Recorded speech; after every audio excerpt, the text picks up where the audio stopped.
Boa noite, gente, tudo bem? Sejam bem-vindos ao Tulipa Mais Live. Hoje eu tenho o prazer de receber o Dr. José Fernando Zácaro Júnior, criador do projeto Direito dos Raros, e hoje a gente vai falar sobre os direitos da pessoa com Parkinson. Pode parecer um tema simples, né, gente, mas ele costuma transformar a vida das pessoas. O artigo 1º da Constituição Federal, no inciso 3, diz que o Estado de Direito tem que cobrir os fundamentos da dignidade da pessoa humana. O artigo 5º da Constituição Federal diz que todos são iguais perante a lei. Já o artigo 196 diz que saúde é direito de todos e dever do Estado. Eu fiquei me perguntando, estudando sobre o tema, se a gente tem tantas leis e direitos constituídos, por que tanta gente ainda não consegue acessá-los? O Estado está fazendo sua parte? Será que nós, como cidadãos, estamos fazendo a nossa parte? Por isso eu vou abrir a live pedindo para o doutor José Fernando Zácaro Júnior se apresentar e contar um pouco da sua história. Obrigado, doutor.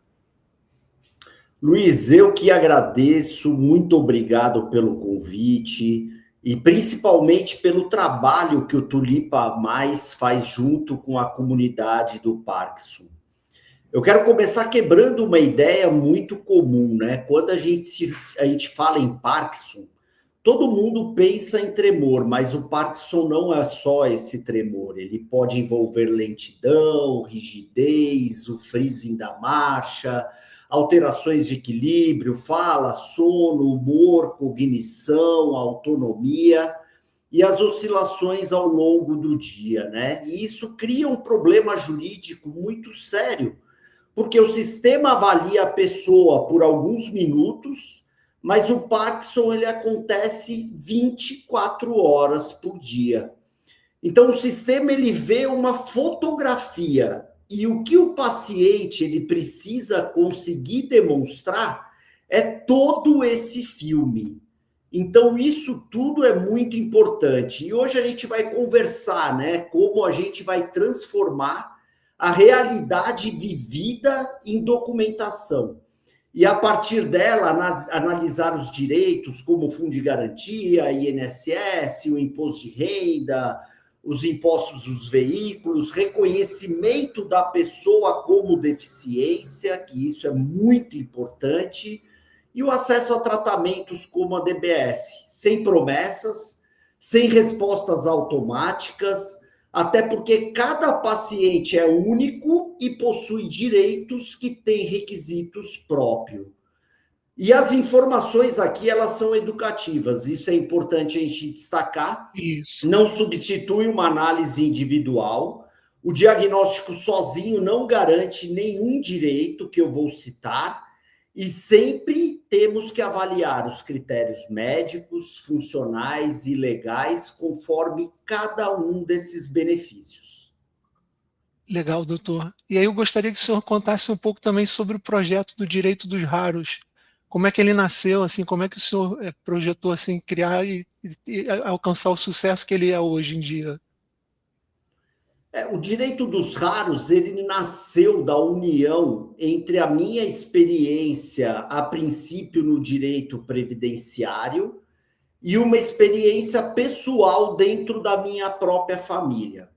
A minha esposa Fabiana, ela convive com uma distonia focal, que até chegar ao diagnóstico e ao tratamento certo, nós passamos por inúmeras consultas, dúvidas, inseguranças, até que em fevereiro de 2024 ela fez a cirurgia da estimulação cerebral profunda, a DBS, que trouxe uma melhora importante na qualidade de vida dela, porém depois teve uma complicação, o dispositivo precisou ser retirado e agora foi reinserido novamente. E essa vivência, ela me mostrou uma coisa que o processo jurídico nem sempre enxerga, que a doença ela não afeta só um órgão, ela mexe em toda uma rotina, no trabalho, na renda, nos relacionamentos, na autonomia e na vida inteira de uma família.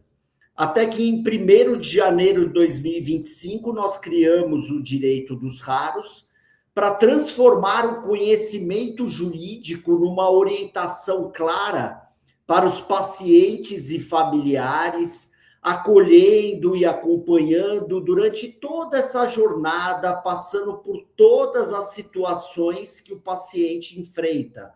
São problemas com o INSS, com a saúde, com a inclusão, com o trabalho, a escola, enfim, todas as necessidades do paciente dentro dessa jornada. Porque eu estou pegando até pelo meu exemplo pessoal, doutor. Quando você recebe o diagnóstico, é como se caísse uma bomba atômica, né, na sua cabeça, né? Porque você não sabe como vai ser daqui para frente, né? E principalmente a questão de direitos nossos também. A gente, assim, normalmente a gente não tem esse conhecimento tão profundo, né? Do que eu posso fazer, do que eu tenho direito, do que eu posso requerer. Como é que o senhor trabalha quando uma pessoa chega? Eu acredito que tenha aumentado bastante o número de pessoas com Parkinson procurando vocês. Como é que vocês lidam com isso, assim, da questão da informação? Como é que você tem sentido o nível das pessoas em relação às questões que envolvem direitos e benefícios que a gente tem direito? Eu acho que um grande problema, Luiz, nessa situação é que realmente a pessoa, quando recebe um diagnóstico, cai como uma bomba, como você falou. E o que eu vejo muito é que a pessoa ela chega completamente desorientada, ela chega sem qualquer tipo de documento robusto, assim, que é aquilo que eu disse, né? A gente não pode mostrar só uma fotografia, a gente tem que mostrar todo esse filme, a gente tem que iniciar, não, nem no diagnóstico eu digo, porque antes do diagnóstico já vem os primeiros sintomas, e isso não pode ser desprezado de forma alguma. Então, o que eu vejo é que as pessoas elas têm uma certa dificuldade de construir junto com a gente esse filme que precisa ser contado, né? E completamente sem entender qualquer direito. Por isso que a gente faz um trabalho aqui, primeiro de acolhimento, né? De entender realmente o estágio que a pessoa está, a forma como ela está, para a gente poder entender ela como um todo, porque o paciente com Parkinson é completamente diferente um do outro, né? Um tem tremor, o outro não tem tanto, enfim. Então, a gente entende primeiro essa natureza para depois a gente poder entender como ela está na seara da previdência social, se ela contribui, se ela não contribui. E aí, sim, entendendo todo esse contexto, a gente estabelece todo um plano, né, para poder primeiro tentar configurar essa pessoa como uma pessoa com deficiência, né, se é possível, se existem impedimentos, as barreiras e tudo mais, porque isso abre uma porta gigante de direitos também, né, e principalmente entender cada um desses pacientes, o momento que ele se encontra, para a gente poder oferecer direitos que essa pessoa ela não tem a menor imaginação que ela tem. Entendi. Deixa eu retornar só antes de a gente se aprofundar nas questões dos benefícios como FGTS, INSS e Imposto de Renda, falar sobre a questão da guarda de documentos essenciais, né? Que eu acho que são fundamentais para qualquer ação que você for criar.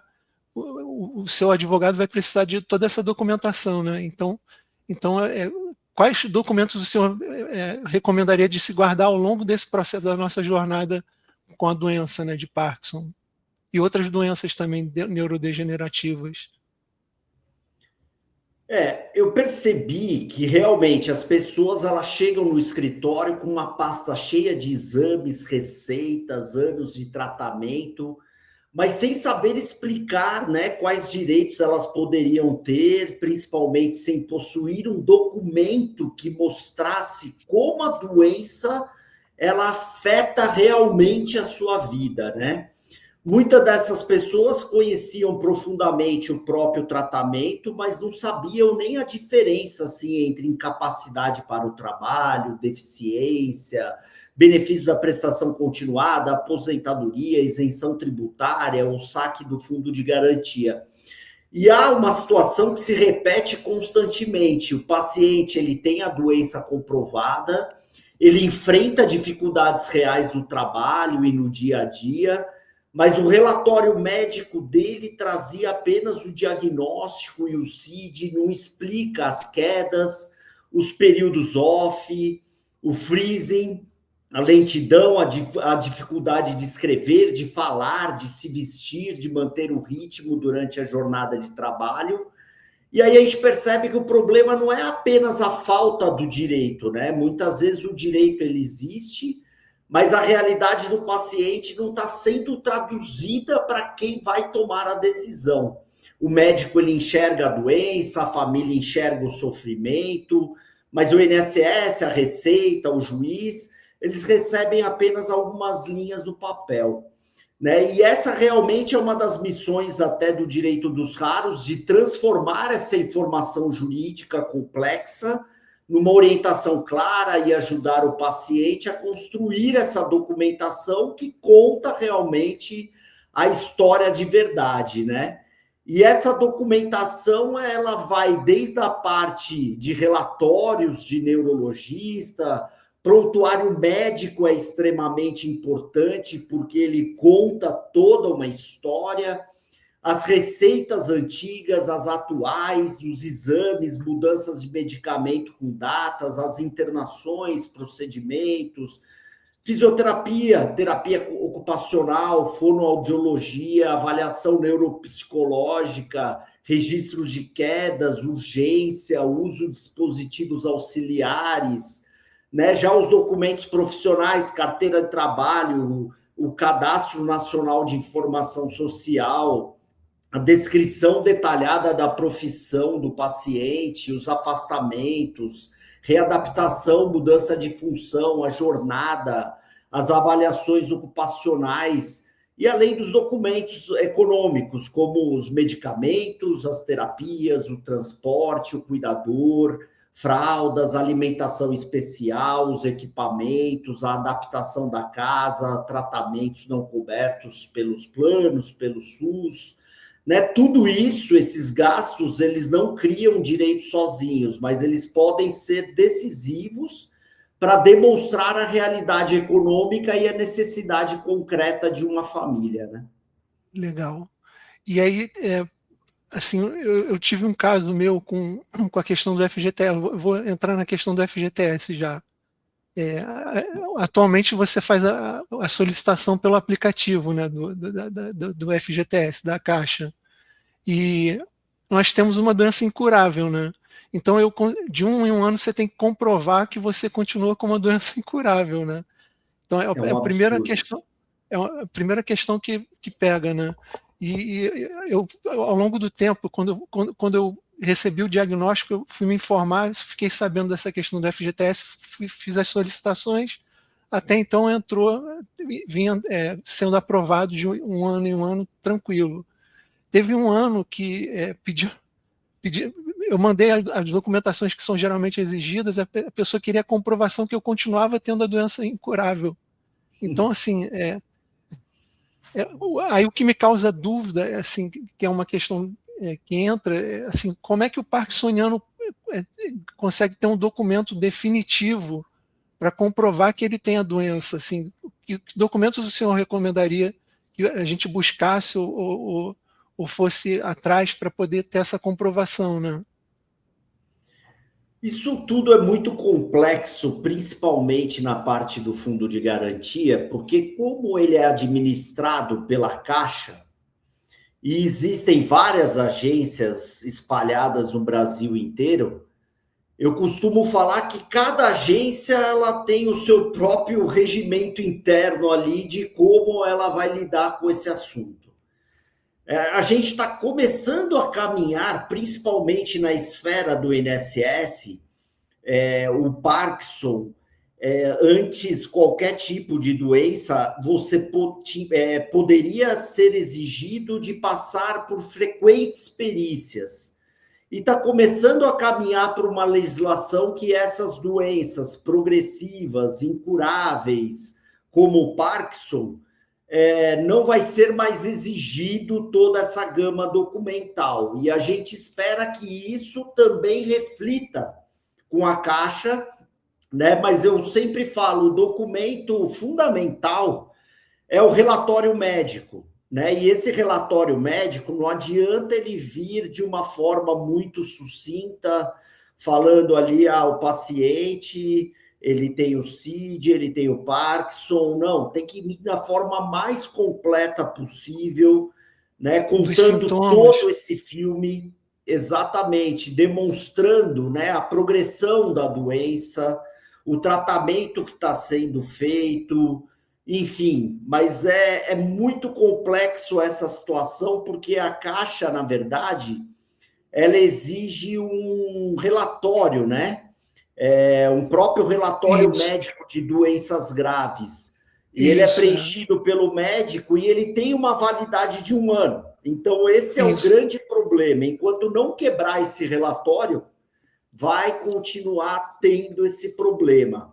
E isso tudo vem, Luiz, porque assim, o Parkinson ele não está presente na legislação da Caixa, tá? Ali só está o HIV, as doenças terminais, né? E o Parkinson ele não se encontra. Foi em virtude de uma ação civil pública que ficou determinado que as doenças graves reconhecidas pelo INSS como isentas de carência também poderiam ter esse impacto perante o fundo de garantia. Então, a própria Caixa ela opera de uma forma administrativa. A gente tem casos aqui no escritório que nega, inclusive administrativamente, o que é um grande absurdo. E, inclusive, a gente tem que buscar, através do mandado de segurança, para que essa pessoa tenha acesso aos depósitos do fundo de garantia. Então, assim, essa gama de agências espalhadas pelo Brasil que criam suas regras próprias acabam dificultando muito a vida do parkinsoniano. E eu queria incluir uma questão também que eu acho que é uma grande barreira, que é a questão do uso da tecnologia, né? Se supõe que todo mundo tem acesso fácil a uma tecnologia com internet boa, com um celular bom, que o aplicativo vai funcionar no celular na versão que a pessoa tem, que pode ser mais modesto ou não. As pessoas com mais idade têm uma certa dificuldade com a tecnologia, que é uma coisa super normal. Então, também as barreiras, parece que as barreiras são criadas para a pessoa desistir, assim, sendo bem sincero, né? Não sei se o senhor tem essa percepção. Com certeza, Luiz. Da mesma forma como facilita para muitas pessoas que têm acesso e que têm essa disponibilidade com tecnologia também, por outro lado, ela atravanca assim, o processo de uma forma absurda, até porque se a gente considerar, muitas pessoas sequer têm internet, né? Sequer têm celular. Sim. E precisam se valer assim de familiares para poder fazer o processo, enfim, e ao passo que o próprio governo ele poderia disponibilizar situações facilitadoras, né, para que as pessoas que não têm acesso possam buscar esse acesso. Mas a impressão que dá realmente é que o sistema ele é criado para impedir os direitos. Por isso que é tão importante a gente conhecer, buscar e, na negativa, insistir, porque realmente eu tenho essa impressão também. Até o próprio aplicativo do meu INSS, ele mais vive fora do ar do que dentro do ar. É uma coisa, assim, absurda.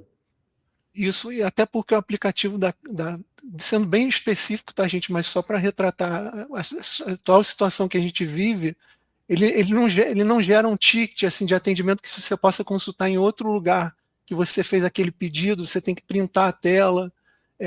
Às vezes some do sistema do aplicativo, você fica desesperado sem saber o que aconteceu, a resposta quando vem cortada. Então, São uma série de dificuldades que a gente passa e nós já temos uma série de limitações, né, doutor? E foi até um comentário interessante da Rosemary aqui, que faz parte da comunidade também, que ela lembrou do preconceito das pessoas também, né, que a gente convive com isso, né, de entender melhor o que está acontecendo, como é que é a vida de um parkinsoniano, da melhor maneira que a gente tem que ser tratado, né? Então, se a gente já tem uma limitação, se criar mais barreiras, vai ficar realmente difícil, né? A gente conviver com esse tipo de situação. Exatamente. Eu acho que essa é a maior barreira e a barreira mais invisível e de difícil comprovação, que é esse estigma social, que é uma coisa absurda, mas que a gente sabe que acontece muito, e acontece pelo próprio sistema, pelas pessoas, pela sociedade em geral. E é importante que o paciente com Parkinson ele combata isso com veemência, vá atrás dos seus direitos, inclusive, se for o caso, buscar um dano moral contra quem pratica também, porque isso é uma coisa que tem que acabar. Isso é uma coisa que e é muito velada, né? Então eu Sim. imagino que isso é uma das piores barreiras que as pessoas enfrentam no dia a dia, sem sombra de dúvida.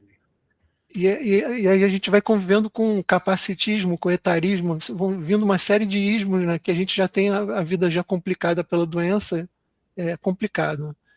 Tem mais alguma questão do FGTS que o senhor gostaria de acrescentar, ou você acha que a gente... Aproveitar até para abrir, doutora, que se as pessoas quiserem mandar perguntas aqui pela caixinha de comentários, está aberto, tá, gente? Por favor, participem, tá? O doutor está aqui para tirar as dúvidas de todo mundo sobre essas questões envolvendo Parkinson.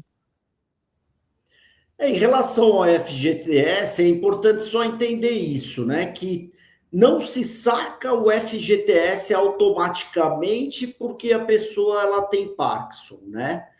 Mas também o que acontece? Hoje abriu essa possibilidade desse caminho administrativo, né, em que a pessoa ela tem que juntar esse relatório médico de doenças graves, preenchido pelo próprio médico dela, junto com os exames, os laudos que comprovam o diagnóstico e os documentos da própria conta da Caixa, que via de regra ela não pode encontrar nenhum problema. Mas encontrando qualquer tipo de problema, também o Poder Judiciário ele está aí para justamente, através de um mandado de segurança e via de regra com uma liminar, que é concedida super rápido, fazer esses levantamentos, tanto dos depósitos já efetuados, quanto os que forem ser efetuados a partir de então. Deixa eu só, agora eu lembrei uma questão que o senhor até comentou agora rápido, que é o código 89C, acho que 89D, né? Que eu acho que classifica essa lá no código da Caixa. O senhor falou que foi uma ação civil conjunta, né? Isso, uma ação civil pública Pública. e o próprio Ministério Público determinou que todas as doenças graves previstas no rol do INSS fizessem parte também da situação da Caixa. Então, tem esclerose múltipla, Isso. cardiopatia grave, tem outras moléstias que se enquadram da mesma forma como o Parkinson. Mas muitas Duas, encontram algumas barreiras para levantamento, assim como temos casos de Parkinson em que a gente tem que buscar judicialmente. eu vou aproveitar para tirar todas as dúvidas também que eu tenho na minha cabeça, tá? Duas questões que eu lembrei agora. Existe alguma chance dessa ação civil pública, essa ação civil pública cair, assim, ser revogada e a gente perder esse direito? Essa ação em específico, não, porque ela já foi transitada em julgado, como a gente fala no nosso jargão jurídico, ou seja, ela não tem mais como ser feita, modificada de alguma forma, porém, não dá para descartar qualquer tipo de outra ação que a Caixa possa mover, a própria União, algo desse jeito, para poder desconstituir a ação anterior ou mudar alguma coisa, mas eu entendo que dificilmente isso ocorra, porque ela está muito bem enquadrada, ela está muito bem respaldada por uma outra lei que garante às doenças graves um tratamento especial, assim como a própria lei do imposto de renda e a própria lei do INSS de doenças graves. Então, eu acho muito difícil ser mexido nesse interim, mas estamos no Brasil, a gente não pode duvidar muito das coisas e a gente nunca pode cravar uma coisa É, 100%, porque porque eu acho pode que isso, realmente acontecer. de repente, é uma briga que a comunidade pode comprar, de oficializar isso num projeto de lei que oficialize de forma definitiva, né? Esse direito adquirido, direito adquirido, não sei se é o termo certo de usar, né? O ideal seria que ele fizesse parte da própria lei do fundo de garantia e que isso viesse em forma de lei, que aí não se discutiria mais. Mas já Tá. é um avanço, digamos, porque a gente já enfrentou tantos problemas, né, relacionados a isso, porque o rol da própria lei ele é muito sucinto, né? Como eu falei, é HIV, é estágio terminal por doença grave, é o câncer, são só esses três que são cobertos pela própria lei. Mas a ação civil pública ela teve uma grande valia nesses casos ao incluir as demais moléstias consideradas graves, e seria de fato um avanço que ela fizesse parte da lei. Mas, Legal. já tendo uma ação civil pública, eu acho que já é um começo para as pessoas poderem brigar pelos seus direitos, né, e irem atrás, porque de fato isso já está bem constituído perante a Caixa e principalmente no Poder Judiciário. Legal. E aí, só para complementar a informação ainda sobre esse pedido no aplicativo do FGTS, o cônjuge também pode pedir o saque também do FGTS, né? Exatamente, o dependente do paciente, se ele tiver dinheiro depositado no fundo de garantia e falar que aquela situação vai servir para o tratamento, né, para o bem-estar e tudo mais, é possível também esse levantamento, e isso também está previsto em lei. É legal porque bate com o senhor falou no discurso do senhor no início, né? A doença envolve não só o paciente em si, lá, o tratamento do paciente em si, mas todas as camadas que ele está junto, né, também, né? Exatamente, isso é importante, né? Porque aí dá uma sustentação financeira para que o parkinsoniano ele possa realmente pagar um plano de saúde, ter uma qualidade de vida melhor, isso é imprescindível. Legal. Deixa eu só dar um recadinho, doutor. Então, aproveitando até, para a gente só dar uma pausa rápida nesse assunto de pulando do FGTS para o INSS, a gente está com uma consulta pública da PL sobre a instituição do uso do cordão da tulipa vermelha para poder oficializar o uso dele como algo oficial. É um projeto de lei que já chegou no Senado e está com uma consulta pública. Eu botei no início dos comentários, gente, na caixinha dos comentários, se vocês puderem votar sim pela instituição desse projeto de lei, tem um link lá para fazer a votação. Precisa acessar pelo gov.br, se autenticar e votar. É muito importante para a gente, da comunidade de Parkinson, se vocês puderem nos ajudar, quem tem Parkinson e quem não tem Parkinson. Tá bom? Obrigado, gente.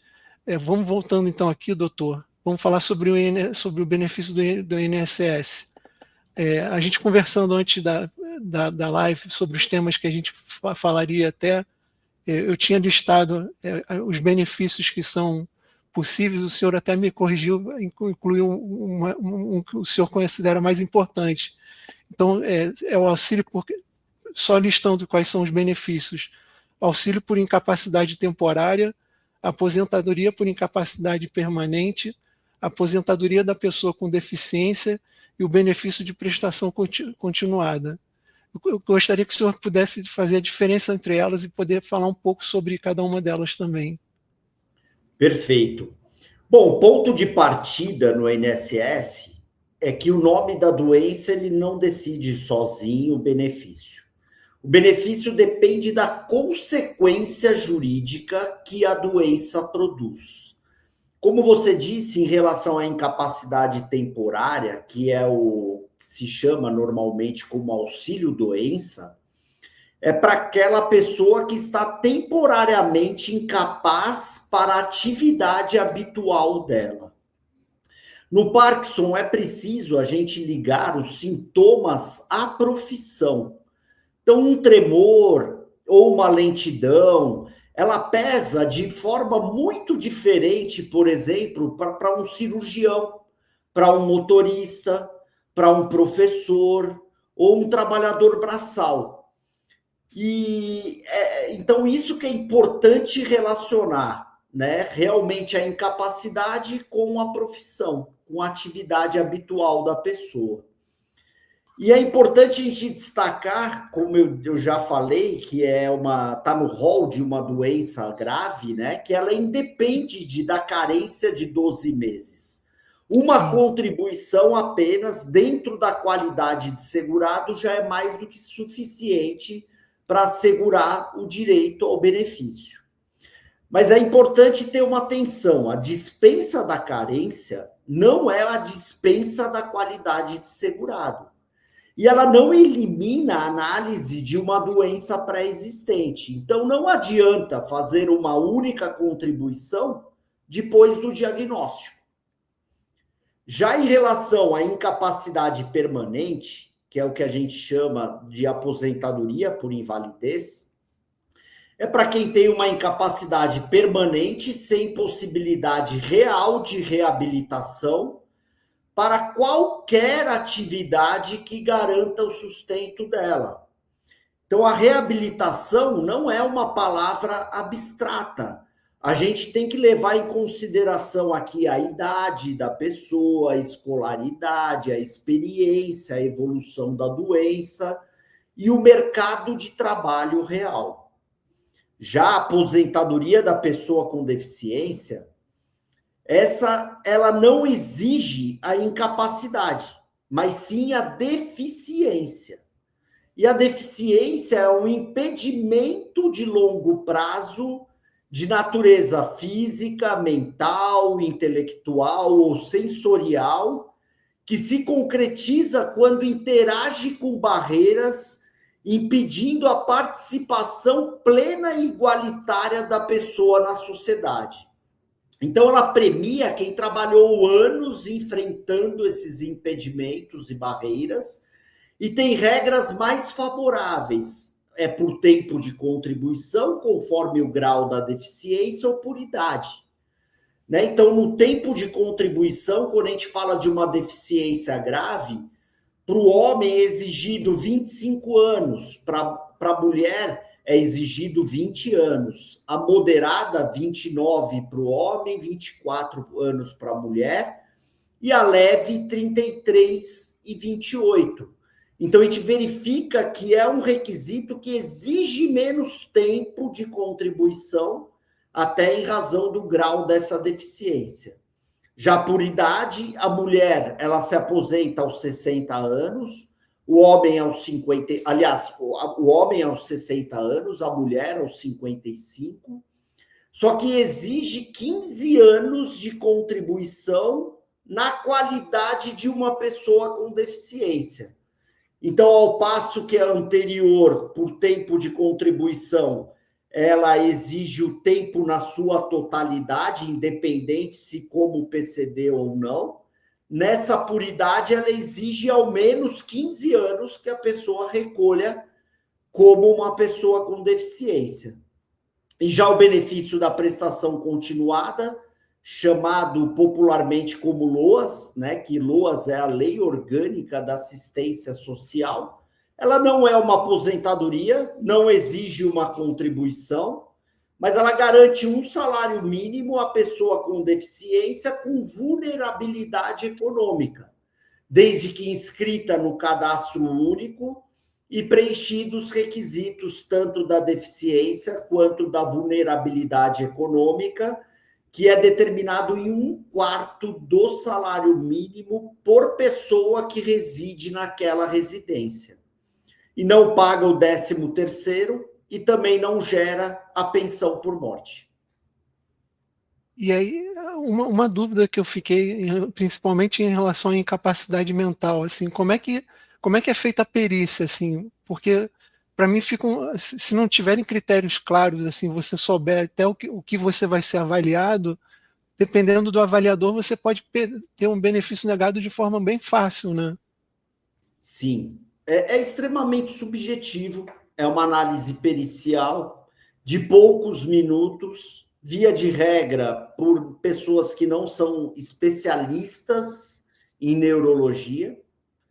E isso acaba trazendo uma dificuldade enorme. Por isso que eu volto a ressaltar a documentação que a pessoa leva, ela tem que ser forte o suficiente para retratar essa incapacidade no papel. Isso é extremamente importante. Não só nos dias on, mas principalmente os dias off. Precisa retratar tudo isso no papel para que quem vai avaliar tenha aquele filme na mão dele e possa realmente chegar à conclusão de que existe a incapacidade, seja ela temporária ou seja ela permanente. E é o INSS que define essa questão do permanente ou do temporário. Fica a Exatamente, a critério, pessoa dá fica a entrada nesse auxílio doença e o INSS analisando que se trata de uma incapacidade permanente, ele transforma o benefício numa aposentadoria por invalidez. ele já migra direto por invalidez. Eu Exatamente. Não tô, tem como solicitar invalidez. Você solicita sempre o auxílio doença. o primeiro passo é solicitar o auxílio doença. Exato.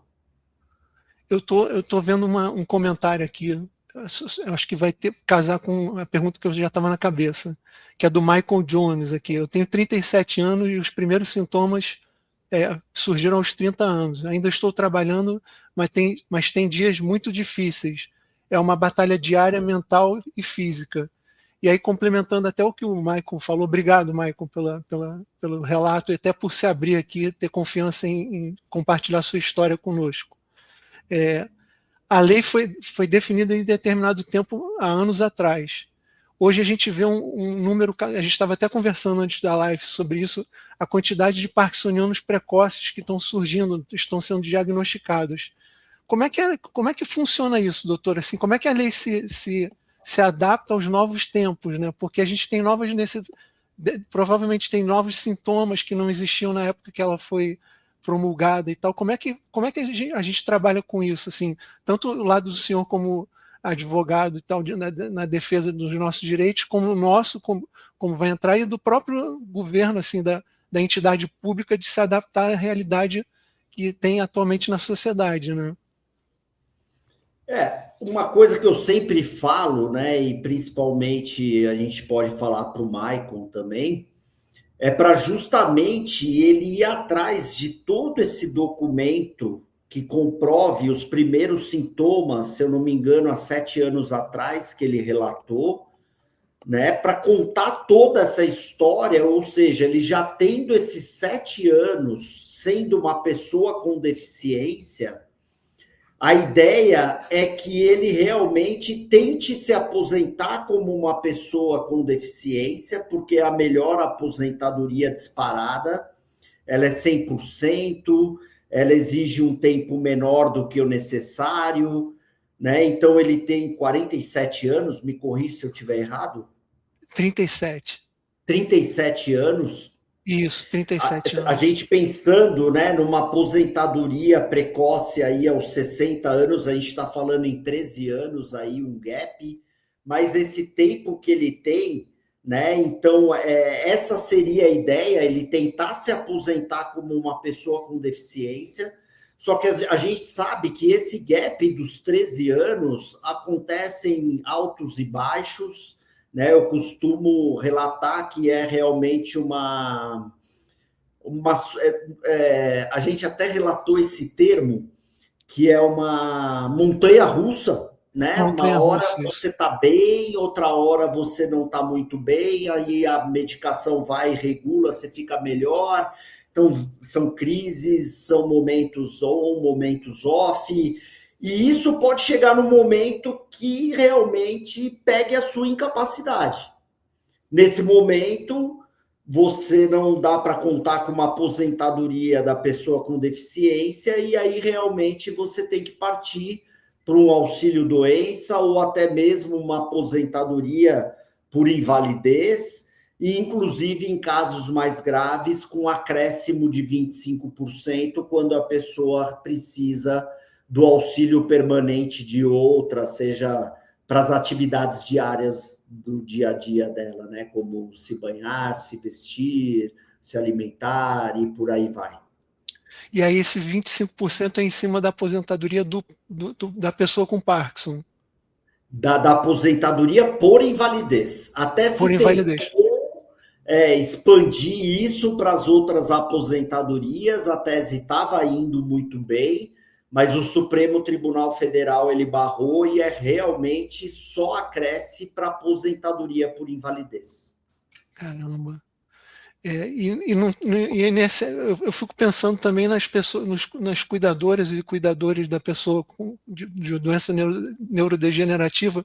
Como é que eles garantem esse direito, doutor? Assim, que recomendações jurídicas o senhor daria para essa pessoa que é um trabalho, né? É um grande Sim. trabalho, é um trabalho de doação, além de todo o sentimento envolvido, é um trabalho também diário, assim, que a pessoa passa junto com a pessoa, né? De cuidar da pessoa, do bem-estar da pessoa, né? Exatamente. Recentemente saiu o Estatuto do Cuidador, né? E a lei ela é linda, maravilhosa, ela estipula que realmente tem que haver todo esse cuidado, né? Que tem que se pensar no cuidador, desde a parte psicológica, psiquiátrica e a parte financeira também. Porém, nada muito concreto ainda existe, de forma a garantir também, por exemplo, uma aposentadoria para essa pessoa, algo nesse sentido. Essa pessoa, infelizmente, ela vai ter que fazer o recolhimento da contribuição previdenciária, se ela quiser alcançar algum direito previdenciário, mas já foi dado um primeiro passo. Há um estatuto do cuidador em que se preocupa com todo esse bem-estar, em todas as vertentes, só que ainda de forma extremamente incipiente, e eu creio que pode vir algumas coisas a partir dessa incipiência toda. Legal. Aí tem duas perguntas bem interessantes da Dona Nelly apareceu, finalmente, Dona Nelly já estava esperando a senhora, e da Rosemary também, que fala mais ou menos assim, resumindo, se tem como fazer revisão da aposentadoria. Assim, você se aposentou e descobriu depois que você tem Parkinson. Você consegue fazer a revisão da aposentadoria, porque às vezes você foi por um teto menor do que você conseguir, de repente, por uma aposentadoria por incapacidade, né, permanente. Exatamente. Primeiro, o seguinte: existia realmente uma tese que se chamava desaposentação, em que a pessoa ela poderia substituir essa aposentadoria por fatos futuros, como uma incapacidade, ou até aquela pessoa que continua trabalhando mesmo aposentada. Porém, o Supremo Tribunal Federal também barrou essa tese, e hoje só existe a possibilidade de revisar um benefício da data de início dele para trás. Os fatos futuros ocorridos, eles não revisam esse benefício. Durante 10 anos, a partir da concessão do benefício, é possível essa revisão. Inclusive, a gente está tendo muito êxito, porque o que acontece muito? O tráfico de informações para até chegar no cadastro nacional de informação social, ele sofre uma série de interferências e isso acaba chegando de uma forma deturpada. Então, via de regra, o cadastro do segurado ele contém erros, tanto de valores lançados como de indicadores lançados de forma equivocada, em que é possível sim fazer uma revisão, mas só do que ficou para trás, tá? E uma coisa muito importante, e isso ninguém presta muito atenção. Recentemente, o Supremo Tribunal Federal ele julgou que é constitucional a fórmula de cálculo da aposentadoria por invalidez. E essa fórmula de cálculo é extremamente agressiva. Antigamente, antes da reforma, como funcionava? O benefício do auxílio doença era 91% e aumentava 9% e a pessoa chegava no 100% e aposentava por invalidez. A partir da reforma, entra no cálculo normal das aposentadorias, que é para a mulher, 15 anos corresponde a 60% e 2% a cada ano além dos 15. Para o homem é 20%, que representa 60%, e cada ano a mais é 2%.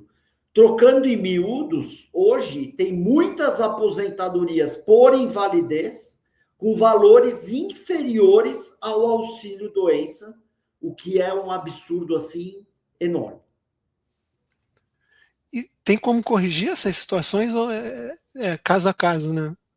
É complicado, é caso a caso, É caso a mas caso. se de fato a pessoa ela está inválida, dificilmente se corrige, porque o Supremo entendeu como constitucional. Mas é o que eu sempre falo, o fundamental é a pessoa ela estabelecer um planejamento previdenciário para que ela possa entender todos esses problemas, né, e essa situação, e dentro desse planejamento tentar realmente chegar nessa aposentadoria da pessoa com deficiência, mas isso depende dos percalços da própria doença e desse sobe e desce, e é bem complexo traçar tudo isso dentro de um problema enfrentado pelo parkinsoniano. Entendi. Então, só para a gente fechar essa questão da janela do INSS, assim, quais erros são mais comuns que a gente deve evitar na hora de fazer uma solicitação de auxílio ou de aposentadoria? Que o senhor costuma ver que é um erro assim, muito comum que dá para corrigir facilmente. Bom, a primeira coisa é acreditar que o diagnóstico sozinho garante o benefício. O INSS ele quer saber como os sintomas afetam o trabalho, a autonomia e a vida diária. Apresentar um relatório genérico, paciente com Parkinson, CID, G20 em tratamento, não dá. Tem que comprovar o diagnóstico, mas não comprova a incapacidade. Precisa descrever os períodos em off, os freezing, as quedas, equilíbrio, lentidão, coordenação fina, fala, fadiga, cognição e o impacto concreto na profissão. Terceiro erro, eu poderia falar que é não relacionar a doença à atividade profissional. É preciso mostrar por que aquele sintoma dificulta aquela função específica. O quarto, eu falo que é chegar na perícia sem uma documentação organizada e atualizada, ou seja, sem contar aquele filme que a gente retratou. E o quinto, não explicar as oscilações. Isso eu acho mais difícil, assim, porque se o período off ele não tiver no relatório, o perito ele pode enxergar só o momento on, o momento favorável. E isso é complexo, não vai acessar o benefício também. E o sexto, pedir o benefício errado, sem planejamento, né? A pessoa tem incapacidade temporária, ou é aposentadoria por incapacidade permanente, ou é o benefício da prestação continuada, ou a aposentadoria da pessoa com deficiência. Cada um tem um requisito diferente. E há negativas por questões previdenciárias, como perda da qualidade segurado, contribuições insuficientes, documentação incompleta, ou a doença tida como anterior ao ingresso no sistema. E depois da negativa, repetir exatamente o mesmo pedido, com os mesmos documentos, esperando um resultado diferente que não virá. Vai ser um ciclo que você vai ficar eternamente nesse ciclo, né? E eu estava pensando uma coisa, doutor, assim, é engraçado, mas é trágico, né? Dependendo da hora e do dia que marcarem a sua perícia, se você tiver no período on, vai te prejudicar, né? No final, assim, sendo bem sincero, dá vontade de não tomar remédio, né? porque para ficar no off direto, você chegar lá provando que você está no off, né? Sem medicação nenhuma. Eu sem remédio, sem tratamento, eu sou assim, entendeu? É complicado. Essa é a maior dificuldade. Por isso que o grande desafio do nosso escritório é, através de uma documentação robusta, transformar essa fotografia daquele dia no filme que a pessoa vive as 24 horas, os 365 dias, e esse vai ser sempre o grande desafio. Desafio. É como se criasse um grande dossiê, né, do seu diagnóstico ao tratamento, né? Agora, Essa é a dica importante para todos que saíram da live hoje. Cuidem das suas documentações, criem esse filme, porque é isso que vai fazer diferença para qualquer tipo de benefício que a gente vai tratar aqui. E aí eu lembrei, acho que foi algum vídeo que o senhor postou falando sobre INSS, falando quando a empresa não deposita também o benefício. Como é que isso prejudica o trabalho, a pessoa que for pedir o benefício ou não? Como é que resgata Sem isso? sombra de dúvida, se a empresa ela não está recolhendo o INSS do segurado, o INSS ele não vai reconhecer aquele direito e isso vai trazer muitos problemas. Claro está que existem remédios jurídicos, tanto administrativos quanto os judiciais, para que o paciente, o segurado, ele não seja prejudicado por uma obrigação legal da empresa. Porém, num primeiro momento, vai ter um reflexo negativo, com certeza. Tá bom, caramba.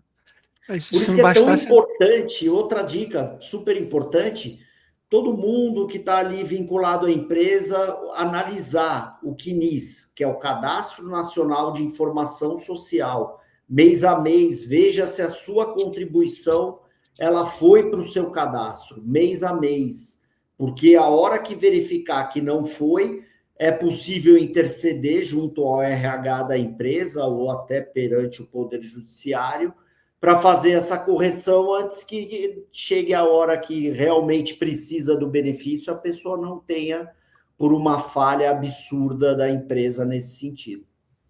Que é uma apropriação indevida, né, de um dinheiro crime. Que não pertence. É crime, né? É crime. Tá bom. Deixa eu. A gente já está chegando aos 50, quase 50, já passamos 50 minutos já de live. Mas tem ainda alguns assuntos importantes para a gente falar. Vamos falar então agora sobre a questão do imposto de renda da pessoa física. Como é que a gente pode ter esse benefício em relação à isenção do imposto de renda? É importante entender uma coisa, né? Que pode sim pedir a isenção a pessoa diagnosticada com Parkinson, que recebe os rendimentos da aposentadoria ou de uma pensão por morte ou uma reforma ou reserva remunerada, inclusive o 13º desses rendimentos. O Parkinson ele está expressamente previsto em lei entre as doenças graves que autorizam essa isenção, mas precisa estar aposentado. A única coisa é que aqui não precisa ser em razão do Parkinson, pode ser qualquer tipo de aposentadoria, seja ela por idade, por tempo de contribuição, qualquer outra modalidade. Então, ela precisa realmente estar aposentado. Já aquela pessoa que recebe salário, isso não isenta, é tão somente a aposentadoria. E eu vou voltar na questão do cuidador, também não tem nenhum benefício, né, em relação a isso, né? Não, em relação a isso, não. É só realmente para o paciente com Parkinson. E nessa ocasião aqui não entra nem a dependência, né, do fundo de garantia e tudo mais. É do paciente mesmo. É a aposentadoria dele ou ele receber a pensão por morte. Ou os próprios proveitos do militarismo, que aí é outra situação que a gente relatou, de reforma ou reserva remunerada, né? Que é outra situação.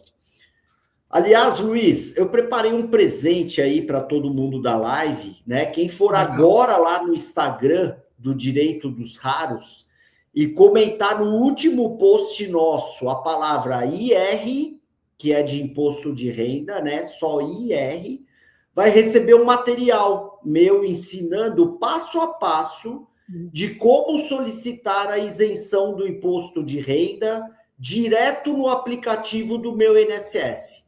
É gratuito, comenta IR lá que a gente manda esse presente para vocês. Que beleza. Surpresa, presente surpresa mesmo. Eu vou adiantar um assunto que o senhor até me sugeriu, eu não tinha colocado na pauta, mas é porque surgiu uma pergunta muito boa para a gente falar justamente sobre esse assunto, que é a questão da operação do DBS, né? E aí a Samantha Sobral, ela fez uma pergunta aqui muito interessante, que eu acho que é uma dúvida que possa ser comum a outras pessoas também. Uma pessoa que realizou a cirurgia do DBS e teve melhora dos sintomas motores pode perder direitos previdenciários ou assistenciais, mesmo continuando com flutuações e limitações no dia a dia? Essa é uma pergunta realmente muito boa e extremamente complexa, porque se de fato a DBS ela trouxer uma qualidade de vida que não interfira mais na incapacidade temporária dessa pessoa, ou até na incapacidade permanente, pode sim ser revisto o benefício. Pode ser revisto. Pode ser revisto. E isso geralmente é em alguma situação que você tem que fazer prova de vida, alguma coisa assim?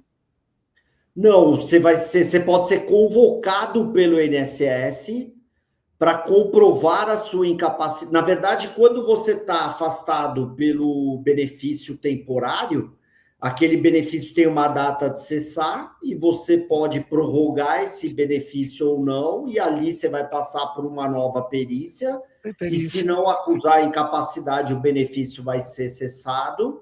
Agora, na aposentadoria por invalidez, você pode ser convocado para uma nova reavaliação e, nesse caso, tendo recuperado a capacidade de trabalho, o INSS vai cessar o benefício da aposentadoria por invalidez, porém tem algumas limitações, não pode cessar depois de 60 anos, a pessoa ela realmente tem que ser convocada, por isso que eu sempre digo, né, é importantíssimo manter a documentação médica em dia, né? Então, toda vez que qualquer parkinsoniano for passar no neurologista, pede sempre um relatório médico atualizado, completo, descrevendo todas as situações, né? Quando diagnosticou os primeiros sintomas, o que tentou de tratamento, o que deu certo, o que não deu certo, e quais são as limitações dessa pessoa, enfim, para sempre ter esse documento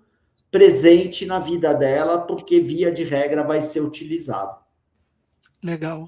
E aí eu acho que já dá para a gente anunciar a segunda novidade também, o presente, que a gente vai fazer uma segunda parte, né, dessa live falando sobre essas questões mais específicas dos novos tratamentos, como as pessoas podem reivindicar direito, principalmente se o plano de saúde nega, né, quais são os caminhos, né, para as pessoas poderem seguir. E aí eu queria aproveitar e convidar a Samantha também para participar, porque ela fez o DBS, eu acho que ela poderia contribuir bastante também com a gente nessa live, tá, Samantha? Já fica o convite aqui ao vivo, depois eu falo contigo pelo privado aqui. E aí a gente está chegando no final, ela respondeu, eita, é complexo mesmo, o problema é arrumar emprego depois de um benefício perdido, triste. Que acho que a grande angústia, eu vou falar pelo meu caso, né? Eu tô com 49 anos, tenho Parkinson, né?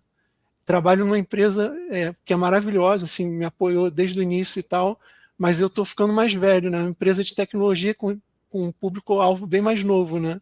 Eu fico pensando quando eu sair da empresa, que vai acontecer um dia, né? Vai acontecer por N questões, não estou pensando em sair, mas vai acontecer, como é que vai ser a minha recolocação no mercado, né? Porque eu já tenho uma doença incurável, estou chegando numa idade também já próxima da aposentadoria, é crítico, gente. Assim, eu acho que é uma questão que a gente tem que trabalhar muito mental para manter a sanidade em dia, né?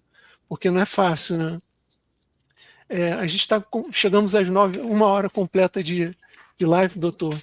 E aí eu acho que a gente já pode partir para as mensagens finais. A gente vai posteriormente avisar a data dessa segunda parte da live.